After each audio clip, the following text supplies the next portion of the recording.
My name is Amy Snyder, and I'm 27 years old. I live with my dad and my mom. We've always lived together as a family of three. Ever since I was little, I've always looked up to my dad. He runs his own business, and it's always so busy. He's rarely home, but whenever he finds some spare time, he always comes back to see me. On his days off, he would spend most of his time with me. He's a great dad. My mom, on the other hand, is a different story altogether. As far as I can remember, I've never seen my mom work a day in her life. She takes care of things around the house, but she's never supported my dad's business, nor has she ever held a job outside the house. Sure, I knew we were well off, seeing as my mom spent most of her time dolled up and going out. But seeing her always on the go, I knew deep down I never wanted to turn out like her. She's never been fond of kids, and she hardly ever paid me any attention. There were times when I felt terribly lonely, but my dad was always there to fill that void. I think my dad knew how indifferent my mom was towards me. He made it his mission to never let me feel left out or alone. At least, that's what I believe. I'm home, Mom! Oh, is it that late already? Mom's going out, so eat some snacks and look after the house, okay? Didn't we promise to go shopping together today and make curry? Sorry. Something came up suddenly. We'll do that next time, okay? Okay. As a child, my mother broke promises like these with ease, no matter how many times we made them. At first, such things often brought me to tears, but as a child, I had to learn not to take promises with my mother as real promises. My father, on the other hand, was someone who would never make vague promises like, maybe, if I can, or I'll see. Over time, I came to love my father, or rather, to see him as a reliable and trustworthy person. That's how I started to think. I admired him and even begged to join his company after graduating from university. Of course, being an only child, I started thinking that I wanted to inherit the company someday and carry on the will of my father, whom I admired. After I turned 20, my father started taking me out for drinks, and I learned a lot from him. My mother was shallowly involved in raising me as I became an adult. The only time my mother intervened in my affairs was during my sophomore year of college. Dad, I want to work at your company after I graduate from school. I've already started studying for it. I even want to succeed you someday. Amy, are you sure? Wait a minute. A girl doesn't need to do that. Why not? I want to be someone who can work hard like Dad. A woman should find a good man and let her husband earn a good living. That was such a typical thing for my mother to say. I didn't think this person could understand anything I said. So, I didn't continue the conversation that day. I didn't want to live a life hanging on someone else's life like my mother. I had always strived to become a strong woman who would live on her own. For the rest of my college days, after that day, I studied hard. And I joined my father's company as soon as I graduated. I couldn't persuade my mother, but it seemed like she finally gave up in the end. If you want to live your life this way, that's fine with me, but you'll be the one who will have to suffer for not listening to your mother. If you are okay with that, then do as you please, she said. So I did as she told me. By joining my father's company in this way, the distance between my mother and me grew even deeper. On the other hand, I started spending more time with my father than before, and our bond got even stronger. Looking back now, I guess my mother wasn't too happy with this situation. When I joined my father's company, he put in a lot of effort to train me seriously. But there was a reason for that. My father was sick. It took him about half a year to introduce me to a lot of people and teach me about the job. And then, my father collapsed at our workplace. He was immediately taken to the hospital by ambulance. And for the next 5 years, he lived a life fighting his disease. Amy, how's the company doing? Is it running smoothly without your dad? It's really hard right now, but everyone is supporting me. I'm sure it will be fine because Dad trusted me with everything I need. Well, as long as that's the case, if you, a woman, take over as the second generation and cause the company to go bankrupt, it would be a real shame, so be prepared for that. Mom, you really don't have any interest or love for the company. You're only concerned about others' judgment. It's sad to hear you say that. When my father first collapsed, I often argued with my mom like this. My father would come to the company on his good days while going in and out of the hospital, gradually weakening over 5 years, and for the last year, he was almost bedridden. During the time when my father was still able to move, the last time he visited the company, he said this: "This company and its employees are very precious treasures to me, but I have to let go of my treasure. Dad, over the past few years, I've watched you work, Amy, and I think I can trust you with it. Can I ask you, please, protect this place. Protect everyone here. For me. I don't know if I can be like you, Dad, but I'll keep trying to get closer to you, who I've always admired, so you can rest easy." From that day on, the title of representative was passed on to me. I had been so busy that I barely had time to go home. Since my father was mostly in the hospital, I made time to go see him frequently. My mother did the bare minimum, like bringing him changes of clothes, but as far as I could see, she even seemed to find that bothersome. What does my mother think of my father? Does she not have any feelings or gratitude for him? Or any feelings of pity for a sick person? I couldn't help but feel sorry for my father. I recalled how hard he had worked for me when I was young. A child unable to feel my mother's love. No matter how exhausted I was, I made it a point to visit him as much as possible. This routine lasted for about a year until he passed away peacefully in his sleep. I was so swamped with various tasks that I barely had time to grieve. My mother, who knew nothing, insisted that I handle everything, from the funeral arrangements to the hospital paperwork. Realistically, I didn't expect my mother, who had never done anything but stay home and play, to handle all of these procedures. So, I silently took care of everything. "Amy, the funeral's over. You've settled down now, haven't you?"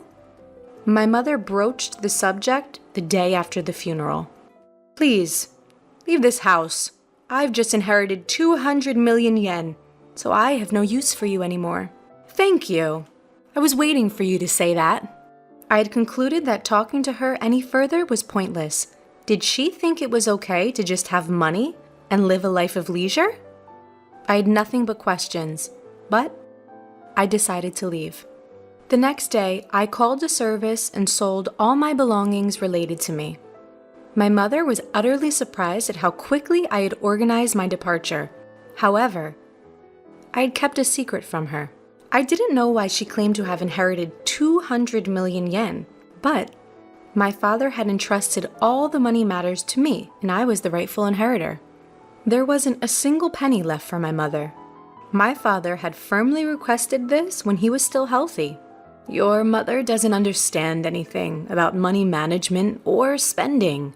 I want you to give her household expenses on a monthly basis. If she gets a large sum, she'll likely go bankrupt immediately. But I don't think she'll listen to me. If she complains, tell her you won't give her a single penny." "No way." "Just kidding.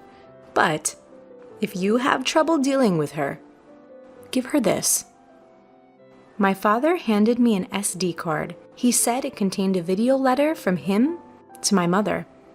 I never imagined that I would show her this, but judging from her recent attitude, I thought the day would come soon.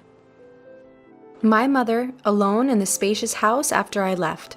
I was expecting her to contact me soon, but she did so faster than I anticipated. "Come home, immediately." "Huh? What are you talking about? I'm working." "I just need to talk to you. Please, come quickly." She's so self-centered. With that thought, I headed to my childhood home with the SD card. As soon as my mother saw me, she started accusing me. You ran off with all of your father's inheritance, didn't you? I knew something was off since you left right away. Hand over your father's inheritance to me, now. How greedy can you be? You can't even act right as a mother. Who do you think you're talking to? I quietly handed her the SD card. What's this? Oh, I guess you don't even know how to watch this. Mocking her, I took out my laptop, inserted the SD card, and played the video. On the screen was my father, as healthy as he used to be. I wonder how my mother will react to this video letter. I left the room in silence. I had never seen my mother defy my father before. But how about now? After his death? Would my father's thoughts reach my mother? When I returned to the room, my mother, who had finished watching everything, was crying. I couldn't believe it. My mother was crying while watching a video of my deceased father. I was curious about the video my father left for my mother, but I didn't dare to watch it myself. So I had no idea why my mother was crying. Mom, are you okay? Yes, for now. I get it. I will follow your father's instructions and leave everything to you from now on. Please go home for today. Call me again when you've cooled down. I thought she probably didn't want me to see her in a vulnerable state, so I went home right away that day. How did my father silence my mother? I was full of questions. Almost a month went by without hearing from my mother. I started to worry and decided to visit my parents' house during my lunch break, but my mother wasn't home. That night, I went to see my mother again. The lights were on at the house, which relieved me. I'm sorry for dropping in suddenly. I came by this afternoon, but you weren't home, so I got worried. I'm sorry. I was out for my part-time job during the day. What? A part-time job? My mother, as far as I knew, was a person who would absolutely not work. Why did it come to this? Didn't you watch that video? That was a video letter addressed to you, so I didn't watch it. You can take it home. You should watch it too, Amy. Can I watch it? My mother handed over the SD card to me, saying, well then. I felt a bit frightened to learn what my father conveyed, observing my mother's unusual demeanor. I went back to the office and sat down at the desk my father used. Then, I played the video. Honey, if you're watching this, it means you've not been able to communicate with Amy. First of all, thank you so much for helping me raise Amy until now. Without you, I don't think I could have managed the company while bringing up Amy. I felt something was off about the way my father was speaking. The next moment, my father said something shocking. You've taken care of Amy, even though she's not your child, and I have nothing but gratitude for you, who stood by my side for so many years. But as a result, you've given up on your dreams and have reached your age without earning your own living, for which I take responsibility because I have allowed you to live a life of luxury. I'm sure you'll be in trouble when I'm gone. I'm not my mother's child? I was so surprised that I blurted it out. But then it made sense. Even though I didn't feel much love, she had been taking care of me by cooking for me every day and doing the bare minimum for a child who wasn't her own. Who is that person? I didn't register our marriage because you told me you felt bad for your sister, so I ended up supporting your living and didn't do anything else. I'm sorry. But once I'm gone, I worry about the rest of your life. There's no one to support you, and I've taken your life away. I couldn't believe what my father, who spoke so fluently, was saying. It was all news to me. My father kept talking about what had happened in the past and what he hopes for our future. I spent the whole night processing all this and went back to my mother the next day. Mom, I watched the video from Dad yesterday. You know it all now. I raised you because I was asked to. That's all. What happened to my biological mother? You are the child of my sister and your father. My sister died right after giving birth to you, and I told your distressed father that I would help raise Amy. I would become your mother. After hearing the story from my mother, I understood everything, even the parts I had imagined. My mother used to work in a diner, and my father used to go there to eat sometimes. My mother was lively and hardworking at that time, and her dream was to have her own diner. However, when she decided to become my mother, she gave up on that dream.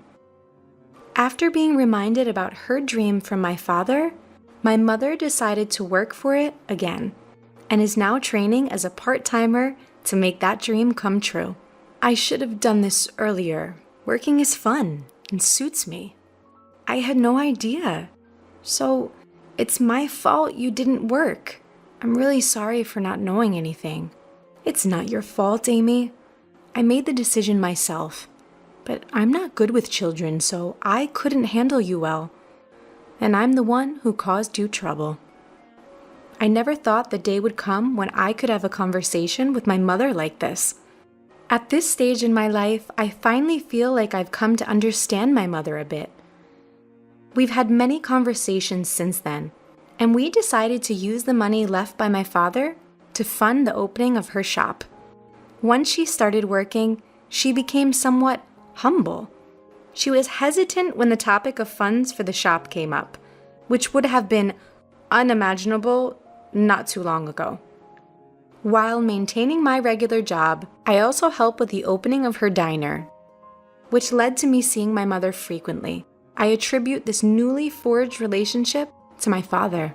Regarding living expenses, she insisted on managing with her own income, not wanting to accept help from my father's inheritance. Promise me that you'll tell me if you're struggling. After all, Dad trusted me to take care of you. I'll be fine living on my own.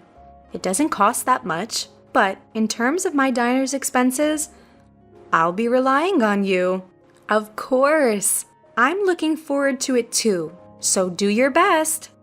After many years, we finally became a real family, and now we are living harmoniously. She is not my birth mother, and it might have just been the right time for me to learn this. Your diner's finally gonna open tomorrow. Your dream is coming true. Seeing you work so hard at that company reminded me of my own dreams when I was younger. I believe that's why I've made it this far. It's all thanks to you and your father. Thank you so much. Mom, promise me to always be my mom. Amy. From now on, let's get along even better than before. After all, we only have each other. That's true. Upon my father's death, the truth was revealed. I accepted the reality and decided to live on with just my mother and I. As I observed my mother's lifestyle, I thought about moving back to my hometown and living together with her again. I don't cook, so my mother is concerned of my poor diet and is supportive of me coming back. My father would probably be surprised that we're getting along so well. His house, company, and inheritance that he left behind. I'll protect them at all cost while continuing to get along with my mother. In order to become a real family, we visited the graves of my father and my biological mother, my mother's older sister, to give our daily life updates. After going through the process of adoption, I finally became registered as the daughter of my mother.